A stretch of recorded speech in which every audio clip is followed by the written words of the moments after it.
थोड़ा सा चर्चा कर लेते हैं इलेक्ट्रॉनिक कॉन्फ़िगरेशन पे।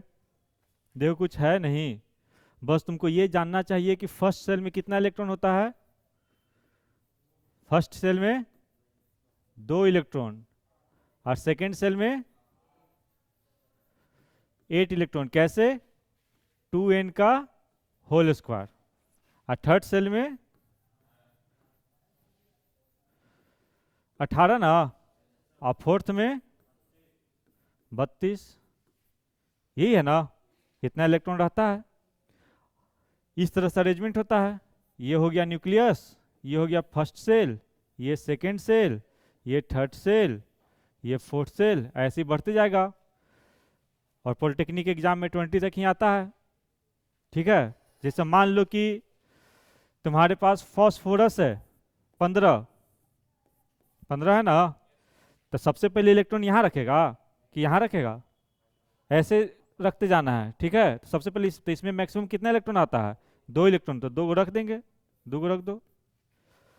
फिर इसमें जाएंगे ना, तो इसमें मैक्सिमम कितना आता है? 8। तो क्या 8 रखा सकता है? रखा सकता है। 8 2 10 हो गया। इसके बाद तीसरा में जाएंगे ना, यहाँ पे 2 हो गया, यहाँ पे 8 हो गया, तीसरा में 18 तक आता है, तो क्या 18 रख दें?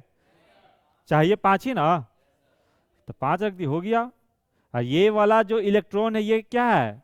आखिरी इलेक्ट्रॉन है ना, आखिरी कक्षा का इलेक्ट्रॉन है ना, आखिरी कक्षा का इलेक्ट्रॉन है। और इसी को क्या बोलते हैं? वैलेंस इलेक्ट्रॉन बोलते हैं। बोलते हैं ना, वैलेंस इलेक्ट्रॉन। और एक टर्म बताए थे वैलेंसी, ये इसको बोले थे संयोजी इलेक्ट्रॉन। एक था वैलेंसी, संयोजकता। तो संयोजकता क्या बोले थे कि 4 से अगर ज्यादा हो गया वैलेंस इलेक्ट्रॉन तो 8 में से घटा देना है। तो 4 से ज्यादा है ना, तो 8 - 5 कर दो, तो कितना हो गया? 3 हो गया। क्वेश्चन में यही आएगा कि फास्फोरस की संयोजकता क्या होती है। ऑप्शन आएगा 1 2 3 4।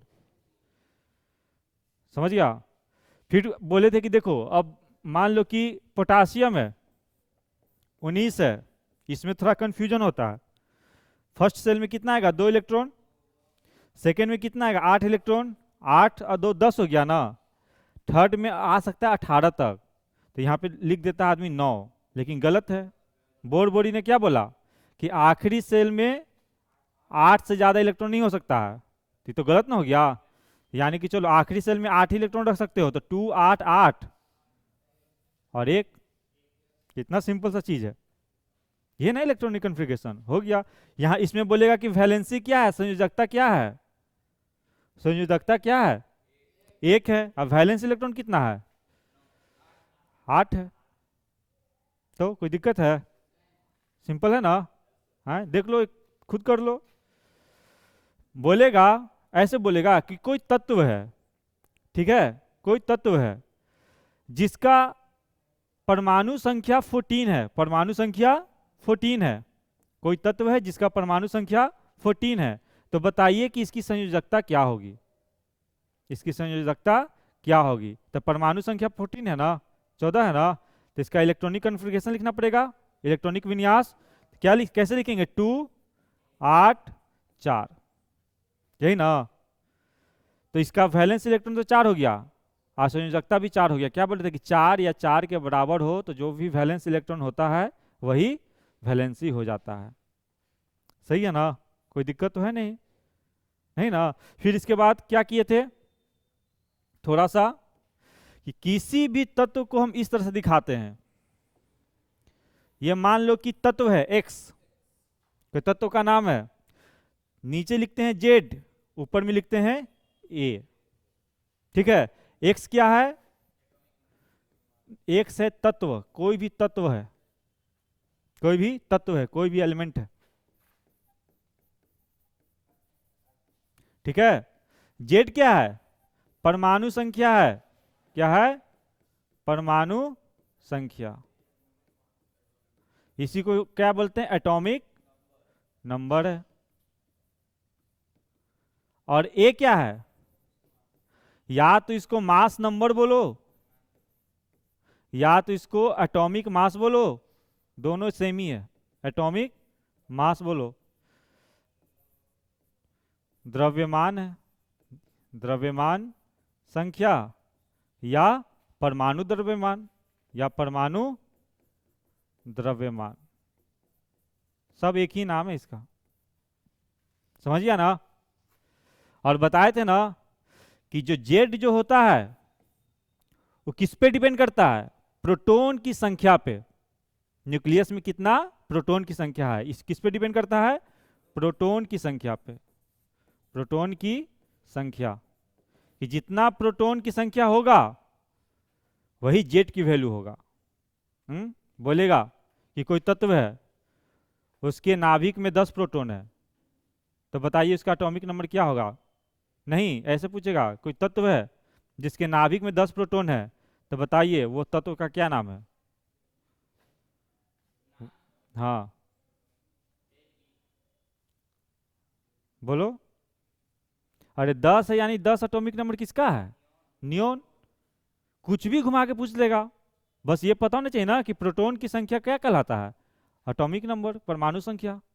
ठीक है।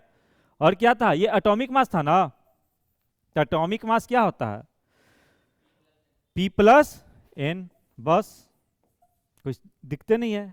एटॉमिक मास हो गया P+N। P क्या है, प्रोटॉन की संख्या, N क्या है, न्यूट्रॉन की संख्या। अब प्रोटॉन और न्यूट्रॉन कहाँ रहता है, न्यूक्लियस में होता है, इन दोनों को एक साथ न्यूक्लियन बोलते हैं। सारा चीज हो चुका है, यही है ना। जैसे क्वेश्चन ये आएगा कि कोई तत्व X है, कोई तत्व X है, मान लेते हैं कि इसका एटॉमिक नंबर क्या है 21, यहां से लिखा है 21 और यहां पे लिखा हुआ है 43। क्या लिखा हुआ है, 43। तो बोलेगा कि बताइए तो इसमें प्रोटॉन की संख्या बताइए, इलेक्ट्रॉन की संख्या बताइए और न्यूट्रॉन की संख्या बताइए। बस प्रोटॉन की संख्या क्या, जो एटॉमिक नंबर, और जो प्रोटॉन की संख्या वही इलेक्ट्रॉन की संख्या, कोई भी चार्ज नहीं है इसके ऊपर। और न्यूट्रॉन की संख्या क्या, ऊपर में से नीचे वाला घटा देते हैं ना जी, है 43 में से 21 को घटा दो तो आ जाएगा न्यूट्रॉन की संख्या। समझ गया ना, है इतना चीज सब करवाया हुआ है। आज एक हम नया टर्म पढ़ेंगे, क्या, आइसोटोप, आइसोबार और आयन के बारे में, ये 3 चीज। ठीक है ना, आइसोटोप, आइसोबार, आयन। तो देखो ये सब करवाया हुआ है, सब तुमको प्रीवियस वीडियो में मिल जाएगा। तो देखो आइसोटोप क्या होता है, सब छोटा छोटा टॉपिक है। समस्थानिक, समस्थानिक आइसोटोप होता क्या है, ये बोलता है कि ऐसे तत्व जिनका एटॉमिक नंबर तो सेम हो, एटॉमिक नंबर सेम हो, पर उसका द्रव्यमान अलग अलग हो। सेम ही तत्व है, ठीक है ना, सेम ही तत्व है, एटॉमिक नंबर सेम होना चाहिए, पर उसका द्रव्यमान, उसका मास क्या हो, अलग अलग हो। ठीक है, मतलब कि एटॉमिक नंबर जो होगा सेम होगा और एटॉमिक मास जो होगा अलग होगा। देखो एग्जांपल से, जैसे मान लो कि क्लोरीन है, क्लोरीन है 17, ठीक है, एक का मास होता है 35 और एक का मास होता है 37। पहचानने के लिए आता है कि बताइए इनमें से कौन आइसोटोप है, तो कैसे पहचानेंगे, देख लेंगे कि एटॉमिक नंबर दोनों एलिमेंट का सेम है और मास नंबर अलग अलग है, तो क्या हो गया, ये दोनों क्या है, आइसोटोप है।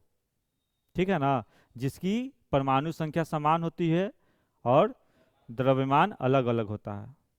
ठीक है, अब इसमें बताओ, electron, proton, neutron, electron, proton, neutron, बताना। इलेक्ट्रॉन की संख्या बताइए इसमें 17, प्रोटॉन की संख्या 17 और न्यूट्रॉन की संख्या 35 में से 17 घटा देंगे ना 18। इसमें बताओ इलेक्ट्रॉन की संख्या, प्रोटॉन की संख्या 17 और न्यूट्रॉन की संख्या 37 में से घटा देंगे ना, बस। पहचानने के लिए आएगा, बोलेगा कि देखो भाई एक कोई तत्व है x, ये बोलेगा स्मॉल x, ये बोलेगा स्मॉल x, ये बोलेगा y, ये बोलेगा b, इस तरह से दे दिया। दम बात को समझो क्या है। ये बोलेगा कि दो तत्व है, बोलेगा कि क्या ये समस्थानिक है कि नहीं है। तो देखो तत्व तत्व तो दोनों सेम है, एटॉमिक नंबर भी सेम मिल रहा है ना, ये मास दिखाता है ना, तो मास अलग अलग है ना, समस्थानिक है, कोई दिक्कत ही नहीं है। समस्थानिक समझ गया ना, एटॉमिक परमाणु संख्या समान होना चाहिए और द्रव्यमान संख्या अलग अलग होना चाहिए, भिन्न भिन्न होना चाहिए। ठीक है। हाइड्रोजन का 3 आइसोटोप होता है, बहुत इंपॉर्टेंट है, उसको याद रखना है। हाइड्रोजन का 3 आइसोटोप होगा, 1H1, 1H2, 1H3, तीनों हाइड्रोजन ही है। ठीक है ना, एक का द्रव्यमान 1 है, एक का द्रव्यमान 2 है, एक का द्रव्यमान 3 है। ठीक है। किसी भी तत्व की उसका गुण यानी केमिकल प्रॉपर्टी, रासायनिक गुण, उसको डिपेंड करता है कि उसका इलेक्ट्रॉनिक कॉन्फ़िगरेशन क्या है, और उसके आखिरी सेल के इलेक्ट्रॉन पे डिपेंड करता है। मेरी बात को ध्यान से सुनो, किसी भी तत्व का उसका रासायनिक गुण डिपेंड करेगा कि उसका इलेक्ट्रॉनिक कॉन्फ़िगरेशन आपने क्या लिखा, और लिखने के बाद आखिरी सेल में क्या इलेक्ट्रॉन है, यानी कि वैलेंस इलेक्ट्रॉन ही पार्टिसिपेट करता है केमिकल रिएक्शन में। अरे केमिस्ट्री मतलब क्या, केमिकल रिएक्शन, तो रिएक्शन में पार्टिसिपेट कौन करता है, वैलेंस इलेक्ट्रॉन। तो अगर परमाणु संख्या समान होगा तो उसका इलेक्ट्रॉनिक कॉन्फ़िगरेशन भी समान होगा। अरे होगा ना, इसका भी लिखेगा 17 वाला के लिखेगा तो 287 है ना लिखेगा जी, 287, इसका 288 लिख देगा, इसका भी 287 ही ना लिखेगा। यानी कि अगर परमाणु संख्या सेम है तो इलेक्ट्रॉनिक कॉन्फ़िगरेशन भी सेम होगा, इसका मतलब कि वैलेंस इलेक्ट्रॉन भी सेम होगा, यानी कि दोनों की रासायनिक गुण भी बराबर होगा। समझ में आ रहा है मेरी बात। रासायनिक गुण किस पर डिपेंड करेगा, वैलेंस इलेक्ट्रॉन पे। जब इसका इलेक्ट्रॉन ही सेम है तो वैलेंस इलेक्ट्रॉन भी सेम होगा, और वैलेंस इलेक्ट्रॉन ही सेम है तो उसका रासायनिक गुण भी समान होगा। ठीक है ना, यानी कि एक बात पता चल गया कि इसका रासायनिक गुण जो होगा, केमिकल प्रॉपर्टी जो होगा, वो सेम होगा। कोई बोलेगा कि क्यों सेम होगा, क्योंकि हम बोलेंगे कि किसी भी तत्व का रासायनिक गुण उसके वैलेंस इलेक्ट्रॉन पे डिपेंड करता है। अब वैलेंस इलेक्ट्रॉन कैसे पता चलेगा, जब इलेक्ट्रॉनिक कॉन्फ़िगरेशन लिखेंगे। अ- हाँ, इलेक्ट्रॉनिक विन्यास, इलेक्ट्रॉनिक विन्यास लिखेंगे। क्लियर है ना बात। अब देखो इसको नाम याद रख लेना, इसको बोलते हैं प्रोटियम, इसको बोलते हैं ड्यूटेरियम, ड्यूटेरियम,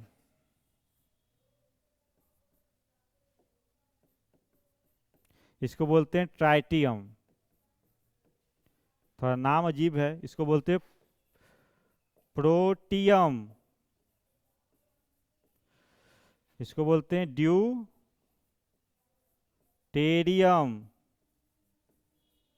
इसको बोलते हैं ट्राइटियम, ट्राइटियम।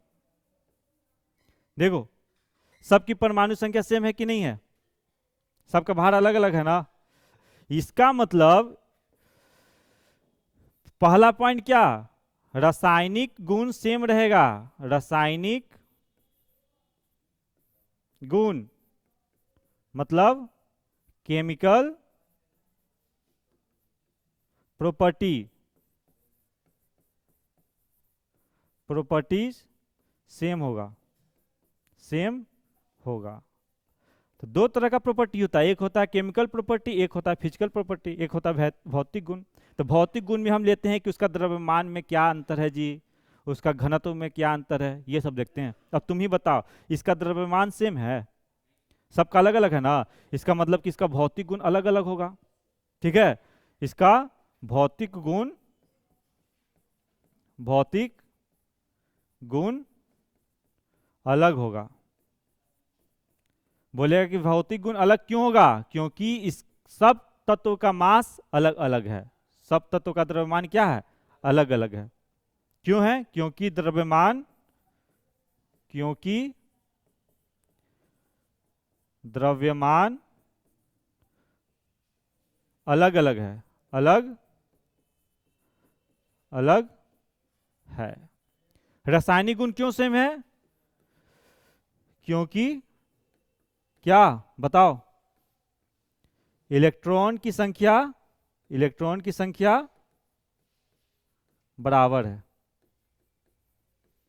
इलेक्ट्रॉन की संख्या अगर बराबर रहेगा तभी ना उसका वैलेंस इलेक्ट्रॉन भी सेम रहेगा। अब किसी का इलेक्ट्रॉन की संख्या 13 है, किसी का इलेक्ट्रॉन की संख्या 14 है, तो क्या सब में वैलेंस इलेक्ट्रॉन बराबर ही रहेगा? 13 वाला के लास्ट में कितना इलेक्ट्रॉन आएगा? 3, और 14 वाला के लास्ट में आएगा 4, तो उसका रासायनिक गुण अलग अलग हो जाएगा। समझ में आ गया ना बात? रासायनिक गुण डिपेंड करता है वैलेंस इलेक्ट्रॉन पे, और भौतिक गुण डिपेंड करता है कि उसका मास कितना है। अगर मास सेम रहता तो भौतिक गुण सेम रहता। समझ में आ गया? समस्थानिक समझ में आ गया? हाँ, अरे समस्थानिक समझ में आ गया कि नहीं? आ गया ना? इसी का एक भाई है समभारिक, इसी का एक भाई है समभारिक। देखो, हाँ, आइसोबार इसको बोलते हैं क्या? समभारिक। इसी का भाई है। अब देखो, समस्थानिक में क्या था? एटॉमिक नंबर, परमाणु संख्या सेम, मास अलग। इसमें उल्टा कर दो, नाम से देखो ना, सम भारिक, इस बार क्या होगा? भार को समान रखना है, अब परमाणु संख्या को अलग अलग रखना है। मतलब कि भार क्या होगा? भार या द्रव्यमान संख्या क्या होगा? द्रव्यमान संख्या, या इसी को क्या बोलेंगे? मास नंबर क्या होगा? सेम होगा ना सेम। समभारिक माने कि भार समान, नाम से पता चलेगा। और परमाणु संख्या क्या होगा? परमाणु संख्या बोले, एटॉमिक नंबर बोले, एटॉमिक नंबर क्या होगा? डिफरेंट होगा, अलग होगा। बोलो, ठीक है? कंफ्यूजन हो गया? समस्थानिक, देखो एक बात समझो, हम आवर्त सारणी में कोई भी तत्व को रखते हैं ना, तो वो आजकल रखा गया है किस अनुसार से? परमाणु संख्या के अनुसार रखा गया है। ठीक है, परमाणु संख्या के अनुसार। तो देखो नाम क्या था उसका? नाम से ही पता चलेगा, समस्थानिक। कभी भूल गया तो देखना। समस्थानिक, स्थान से मतलब हुआ किसी जगह से रिलेट कर रहा है ना, किस जगह पे है। और सम का मतलब क्या बोले हैं? बराबर। तो हम बोल रहे हैं कि एकदम समान जगह होना चाहिए। इसका यही ना मतलब निकलेगा, तोड़ के निकालेंगे तो क्या निकलेगा? कि जगह समान होना चाहिए। ठीक है, और एटॉमिक नंबर के अनुसार से ही हम तत्वों का वर्गीकरण करते हैं। ठीक है, तो अगर जगह समान है तो इसका मतलब कि एटॉमिक नंबर भी समान होगा। समझ में आ रहा है ना? क्योंकि हम जगह, कैसे हमको पता चला कि इसको कौन सा जगह होगा? एटॉमिक नंबर के अनुसार, परमाणु संख्या के अनुसार हमको पता चलेगा कि इसकी स्थान क्या है। तो समस्थानिक, अगर स्थान सेम है तो परमाणु संख्या भी सेम ही होगा। ठीक है, क्लियर है ना बात? अगर क्लोरीन को हम लिखे थे 17, एक 35 और एक 37, तो पीरियोडिक टेबल में इससे कोई मतलब नहीं है, मतलब है नीचे वाला से। तो दोनों का स्थान सेम ही मिलेगा जहां भी होगा। ऐसा नहीं कि इसके लिए अलग स्थान है, इसके लिए अलग स्थान है। समझ में आ गया ना? ये कभी कंफ्यूजन नहीं होगा। समस्थानिक, स्थान से मतलब है एटॉमिक नंबर, यानी एटॉमिक नंबर समान। समभारिक, भार से क्या मतलब है? द्रव्यमान सेम हो जाएगा। पहचानने के लिए आता है, बताइए कौन समस्थानिक है कौन समभारिक है।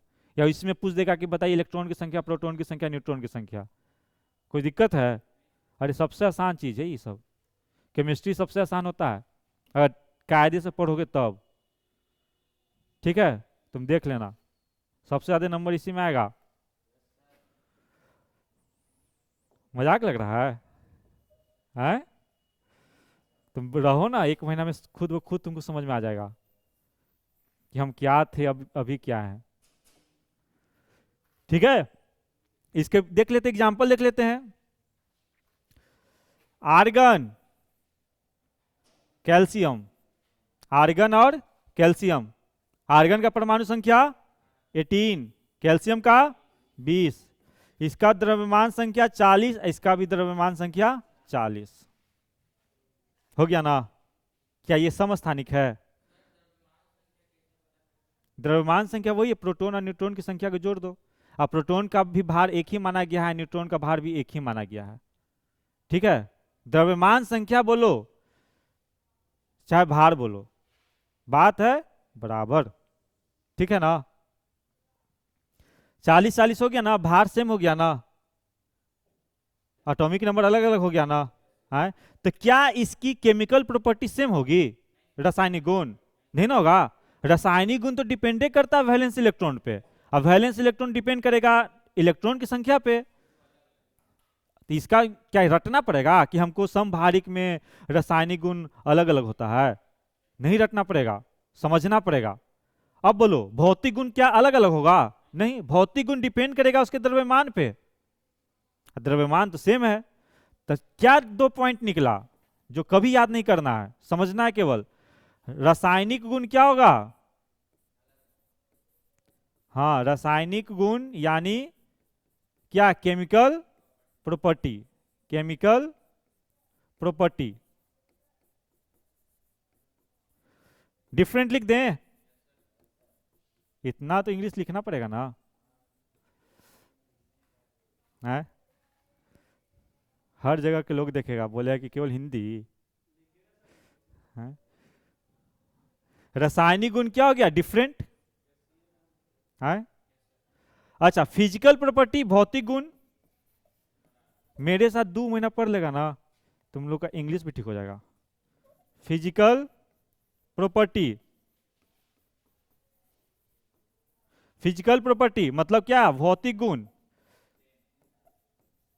नींद आ रहा है? भौतिक गुण, भौतिक गुण क्या होना चाहिए? सेम होगा। क्यों? रीजन पूछेगा का है, इसका द्रव्यमान सेम है। इसका रीजन पूछेगा कि रासायनिक गुण का है डिफरेंट है जी, क्योंकि वैलेंस इलेक्ट्रॉन अलग अलग होगा। ठीक है ना? तो भौतिक गुण क्या हो गया? सेम। यही है आइसोटोप और आइसोबार। अब एक टॉपिक और बच रहा, आयन। आयन, आयन क्या? तो बहुत आसान है। आयन शब्द हम एकदम सिस्टमेटिक तरीके से चल रहे हैं। देखो आयन के बारे में देख लेते हैं। हाँ बोलो। हाँ, जिसमें न्यूट्रॉन की संख्या बराबर होती है। एक आइसोटोन होता है, देख लो। एक आइसोटोन भी होता है, सेमी में देख लो।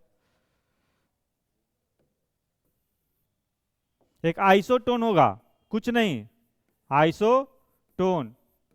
बस ध्यान में रखना है कि क्या इसमें न्यूट्रॉन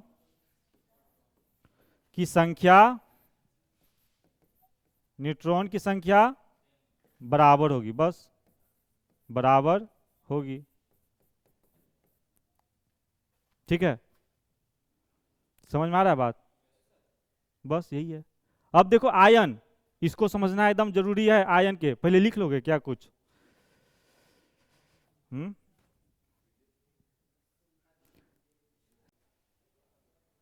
हम्म तो हम लोग पढ़े आइसोटोप, आइसोबार, आइसोटोन। अच्छा चलो देखो तो क्वेश्चन तुम लोग को बनाना है अभी।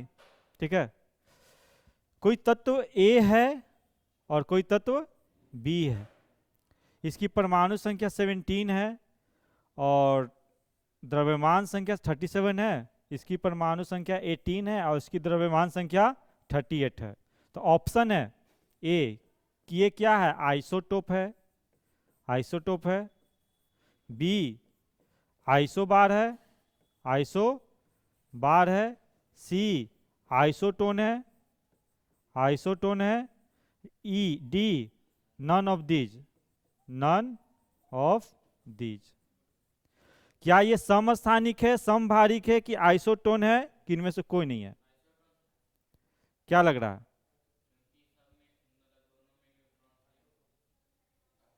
बोलो। देखो सबसे पहले सोचेंगे आइसोटोप। आइसोटोप में क्या होता है? एटॉमिक नंबर बराबर ना, बराबर तो है नहीं। चलो आगे बढ़ेंगे। फिर क्या देखेंगे? आइसोबार। आइसोबार में क्या होता है? द्रव्यमान संख्या सेम ना, सेम है नहीं। फिर करेंगे आइसोटोन में, तो आइसोटोन में क्या होता है, न्यूट्रॉन की संख्या सेम, तो न्यूट्रॉन निकालना ना पड़ेगा। तो न्यूट्रॉन क्या निकालना है, इसमें से इसमें माइनस करना है, तो कितना हो गया 20, इसमें से इसमें माइनस करो कितना हो गया 20, यानी ये क्या हो गया आइसोटोन हो गया। ठीक है सही है ना। चलो अब देखो आयन, आयन क्या होता है, चार्ज। जब किसी तत्व पे कोई भी चार्ज डेवलप हो जाता है तब उसको क्या बोलते हैं कि ये आयन हो गया। ठीक है, अब चार्ज डेवलप कैसे होगा, या तो वैलेंस इलेक्ट्रॉन में से इलेक्ट्रॉन निकलेगा, या तो वैलेंस इलेक्ट्रॉन में इलेक्ट्रॉन आएगा। वैलेंस सेल में से हम क्या बोलना चाह रहे हैं, किसी कोई भी तत्व है, कोई तत्व पर चार्ज का डेवलप होना आयन कहलाएगा, आयन कहलाता है। अब क्वेश्चन ये है कि चार्ज डेवलप होगा कैसे, क्या खुद से हो जाएगा, चार्ज कैसे डेवलप होगा। तो देखो हम बार बार कह रहे हैं कि वैलेंस सेल वैलेंस सेल का इलेक्ट्रॉन ही पार्टिसिपेट करता है किसी भी चीज में, केमिस्ट्री में, ठीक है ना, जो भी हम ये केमिस्ट्री पढ़ते हैं, सही है बात। तो वैलेंस सेल का इलेक्ट्रॉन, वैलेंस सेल का इलेक्ट्रॉन या तो निकलेगा या इसी को ह्रास बोलेंगे, ह्रास या ग्रहण करेगा, ग्रहण करेगा। अभी तक क्या हो रहा था कि जितना इलेक्ट्रॉन की संख्या थी उतना ही प्रोटॉन की संख्या है, तो कुछ चार्ज नहीं है। जैसे देखो समझो, एग्जाम्पल से समझो कि मान लो कि सोडियम है, ठीक है, सोडियम है ना जी, एटॉमिक नंबर 11 होता है ना, इसको लिखते हैं 281 लिखते हैं ना। इसकी द्रव्यमान संख्या होती है 23, ये भी सिखा देंगे याद करने के लिए कैसे याद करना है। 23 द्रव्यमान संख्या कितना हो गया 23। तुमसे पूछेंगे कि बताओ इलेक्ट्रॉन की संख्या कितनी है जी, तो तुम सीधे बोलोगे 11। प्रोटॉन की संख्या कितनी है जी, सीधे बोलोगे 11। और न्यूट्रॉन की संख्या कितनी है जी, सीधे बोलोगे 12। ठीक है, एक इलेक्ट्रॉन पे चार्ज कितना होता है -1, एक प्रोटॉन पे चार्ज होता है +1, तो टोटल चार्ज यहाँ -1 और यहाँ -11 और +11 होगा ना, -11 और +11, इस पे तो कोई चार्ज नहीं, तो टोटल चार्ज 0, इसलिए इसके ऊपर कोई चार्ज नहीं है। अब देखो कंडीशन, मान लो कि इसमें से हम एक इलेक्ट्रॉन को निकाल दिए, एक इलेक्ट्रॉन को क्या करना है, निकाल देना है, ठीक है ना। तो अब बताओ एक इलेक्ट्रॉन अगर तुम निकाल दिया तो इलेक्ट्रॉन की संख्या अब कितनी होगी, 10 ना हो गया, इलेक्ट्रॉन की संख्या हो गया 10। प्रोटॉन की संख्या कितना होगा, 11 ही रहेगा। हम निकाल इलेक्ट्रॉन को रहे, तो प्रोटॉन का क्या मतलब है, निकाल तो 11 ये रहे ना, समझ में आ रहा है बात। यानी इलेक्ट्रॉन की संख्या हो गई 10 और प्रोटॉन की संख्या हो गई 11। अब सोचो इस पे चार्ज कितना, -10 ना, एक इलेक्ट्रॉन पे चार्ज -1, इस पे चार्ज कितना +11 ना, इस पे चार्ज कितना +11 ना। अब देखो 11 +11 -10 करेंगे तो कितना आएगा, +1 आएगा। क्या आएगा, +1, यानी कि सोडियम पे चार्ज आ गया +1। कितना चार्ज आ गया है, +1। समझ में आ रहा है बात। यानी कि इसको या तो ऐसे लिखो या तो केवल Na+ लिखो। तो एक चीज समझ में आ गया कि अच्छा अगर प्लस चार्ज हमको दिख रहा है तो इसका मतलब कि इलेक्ट्रॉन निकल रहा होगा, यही ना हो रहा है। सिंपल सा लॉजिक भी है, समझो ना। इलेक्ट्रॉन की संख्या जितनी रहेगी उतना ही अगर प्रोटॉन की संख्या रहेगा तो क्या रहेगा, न्यूट्रल, उदासीन रहेगा। हाँ, अब तुम इलेक्ट्रॉन निकाल रहे हो तो कहने का मतलब है कि प्रोटॉन बढ़ गया ना, बढ़ गया ना, यानी पॉजिटिव चार्ज बढ़ गया। तो पॉजिटिव बढ़ गया तो इसके ऊपर पॉजिटिव चार्ज आएगा, और जिसके ऊपर भी पॉजिटिव चार्ज आता है ना वो जो, तो इसको बोलते हैं केटायन। क्या बोलते हैं? केटायन। धन आयन, धन आयन। और जो भी एलिमेंट धन आयन बनाता है उसको बोलते हैं मेटल। क्या बोलते हैं? मेटल, धातु। समझ गया? तो पहचानने का तरीका भी है, ठीक है ना? क्लियर है बात? एक एग्जांपल से और देखते हैं, एक एग्जांपल से और देख लेते हैं।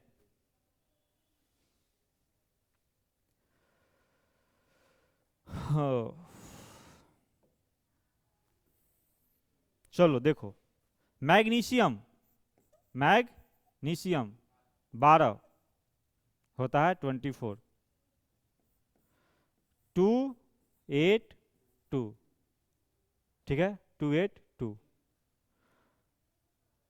Electron, proton, neutron. अभी इलेक्ट्रॉन की संख्या कितनी है? 2, 8, 2, 10, 2, 12। कोई चार्ज नहीं है, प्रोटॉन भी 12 ही होगा, और न्यूट्रॉन कितना हो जाएगा? 12, ठीक है। हाँ, मान लो कि इसमें से हम एक इलेक्ट्रॉन निकाले, एक इलेक्ट्रॉन निकाल दिए, तो अब जो कॉन्फ़िगरेशन आएगा 281 रहेगा ना, जो इलेक्ट्रॉनिक विन्यास रहेगा 281 रहेगा ना, सही है ना बात? और 281 रहेगा। अब बताओ इलेक्ट्रॉन की संख्या कितनी? 10 किस एक ही निकाले हैं, 11 ना। अब प्रोटॉन की संख्या कितनी? 12। तो इसका मतलब इस पे -11 और इस पे +12, सही है। यानी कि ये जो टोटल आएगा +1 का, नेट चार्ज +1 का, इसका मतलब कि मैग्नीशियम के ऊपर कितना चार्ज हो गया? +1 हो गया, प्लस हो गया। अगर मान लो कि इसमें से हम 2 इलेक्ट्रॉन निकालते हैं, क्या निकालते? 2 इलेक्ट्रॉन। यहां से क्या करते हैं?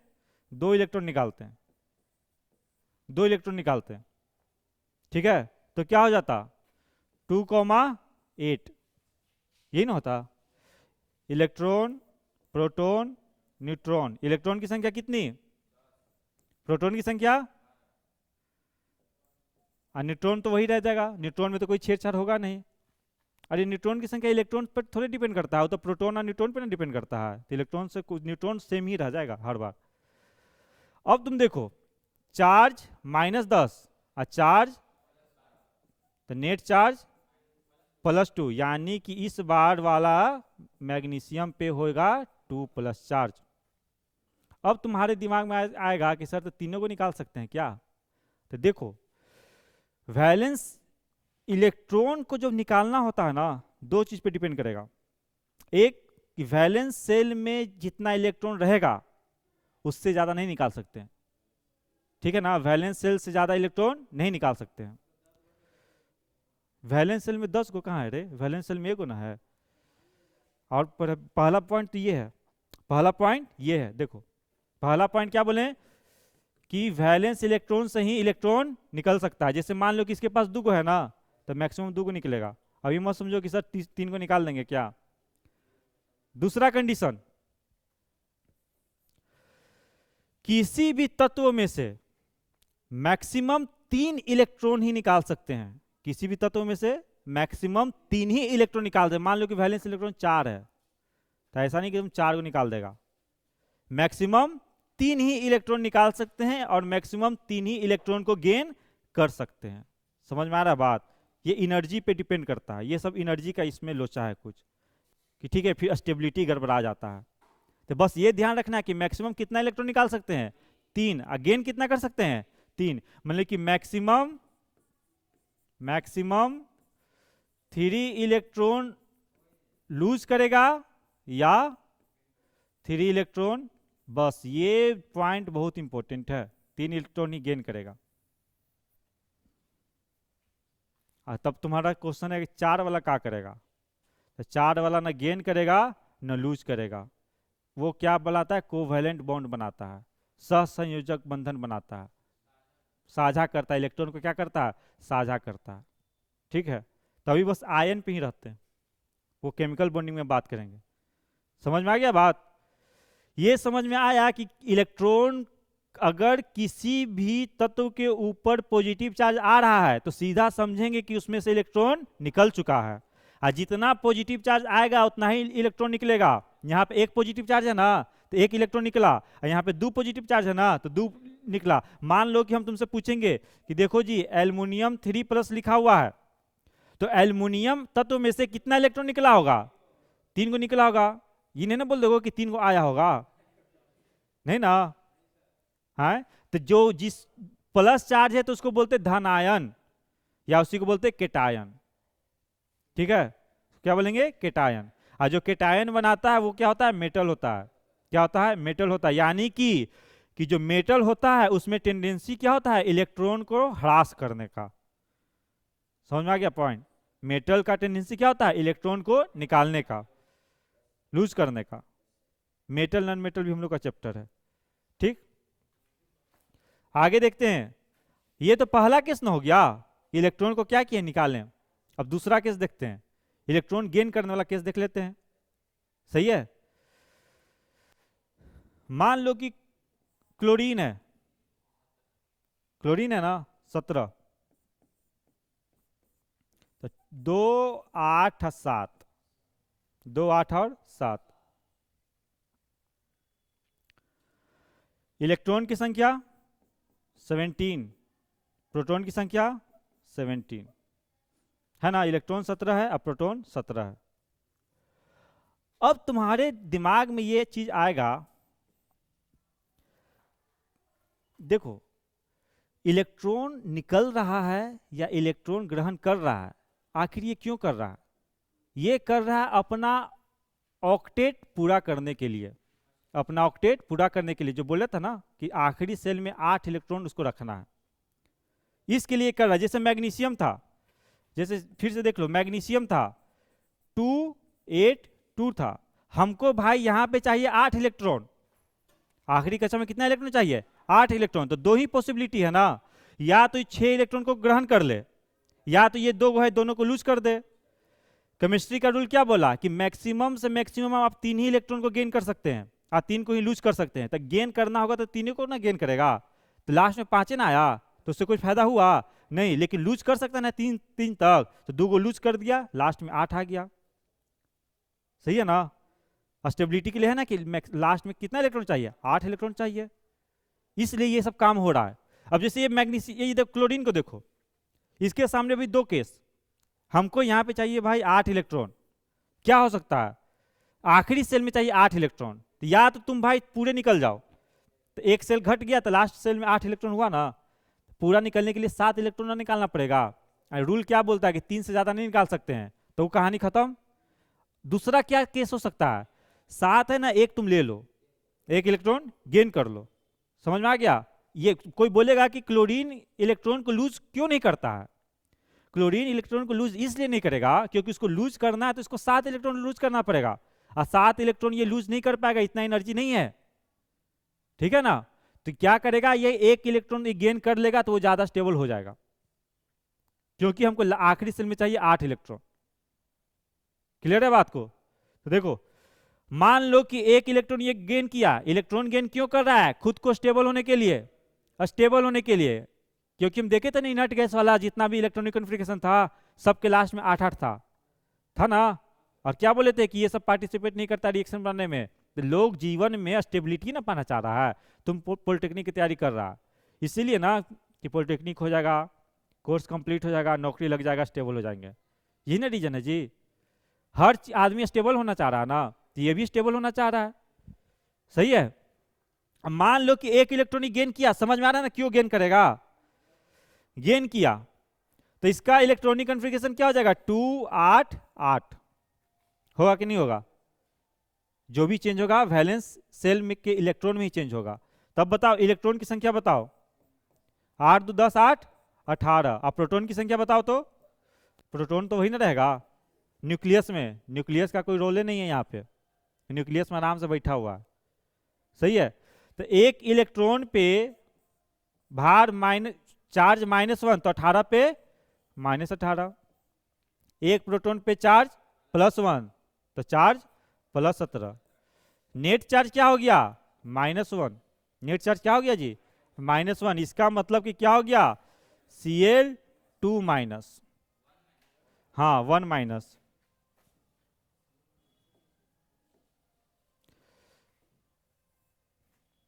क्या लिखेंगे, Cl1 माइनस लिखो या Cl माइनस लिखो।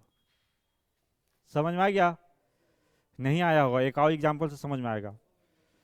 देखो माइनस, अच्छा अब समझ में आ गया ना कि प्लस मतलब निकला और माइनस मतलब आया।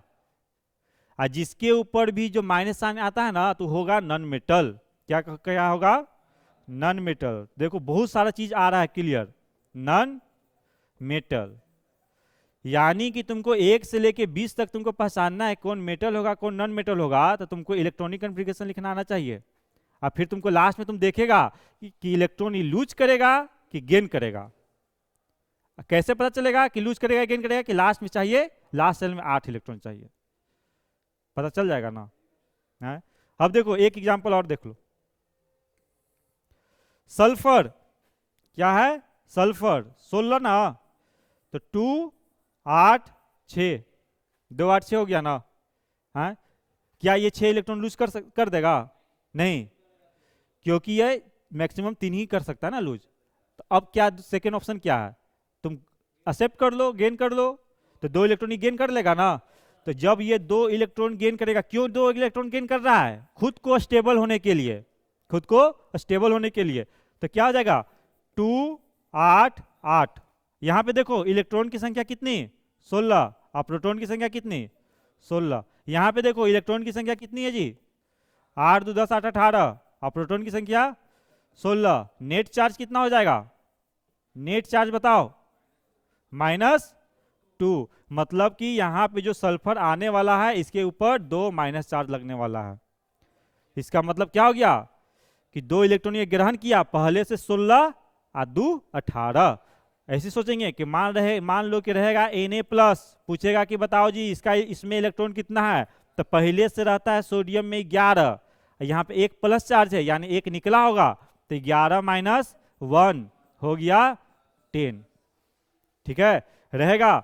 चलो जी बताओ Al3+ कितना होगा इसका इलेक्ट्रॉन की संख्या, तो पहले से एल्युमिनियम पे होगा 13 और 3 निकला होगा, तो कितना हो गया 10। ठीक है, बोलेगा, बोलो जी O2- में कितना इलेक्ट्रॉन होगा, तो पहले से होगा कितना इलेक्ट्रॉन 8 और 2 माइनस है +2, तो हो गया 10। प्लस में माइनस करना है, माइनस में प्लस करना है। काहे करना है भी समझ में आ गया, क्यों? क्योंकि इलेक्ट्रॉन की संख्या बढ़ रहा है, तो बढ़ रहा है तो जोड़ेंगे ना, और घट रहा है तो माइनस करेंगे। क्लियर है, एकदम क्लियर होना चाहिए। ठीक है।